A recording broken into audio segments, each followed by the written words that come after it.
Hello everybody and welcome to the latest iHelp video. We're going to be talking about how to use a mouse with your iPad. Let's get into the video, guys. Before we do, be sure to like and subscribe. Remember that subscriber goal that we have, which is to have as many subscribers as we can before our documentary comes out this fall. Soon, when we hit 100 subscribers, we are going to have a very special celebration at our River House Studios actual studio. So we're all inviting everyone in iHelp subscribers to join that party virtually online, which is going to be on a YouTube live stream. A really exciting thing that's happening for 100 subscribers, 10,000 views, and 100,000 impressions. That is a really big deal for us, and moving into creating documentaries and films for our channel. So let's get into the video, guys. We're going to be connecting a USB-C powered mouse. It's a USB mouse, but we'll be using a USB-C connector. So we'll need to have that plugged into our USB-C adapter for our iPad Pro. So iPad Pro has a USB-C port. We can just click with our mouse and it unlocks. So our mouse is advertised that it doesn't have a standard arrow cursor. It has a unique circle cursor that adapts, it's called adaptive cursor, to your content. So let's say we'd like to go to the control center right up here. Our mouse adaptively changes into exactly what we were looking for. And let's say we want to AirPlay something. It will automatically switch to that. For controls, for even big icons like this, the mouse will transform into that. It's an amazing experience for you on your iPad. When we had our iPad Pro creating the ultimate desk setup video, that showed us how we could create the ultimate desk setup and use our iPad Pro as a desktop workstation.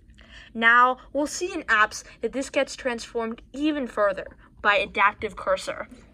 So, we can right-click just like we usually would on different controls, and our mouse will work just like a right click on your computer. And we can see a new tab will adaptively change to a plus button, and it will just hover above that. Apps are amazing with adaptive cursor. Your cursor seems like it disappears, but it actually just enlarges the icon that you were on. This experience is taken really far when you go home. So, when our iPad cursor, adaptive cursor for iPad, goes down here, we can click home. Wow. And if we swipe like this, we'll be able to get into multitasking. And we can click on our different apps. We can slide our apps, and we can do so much.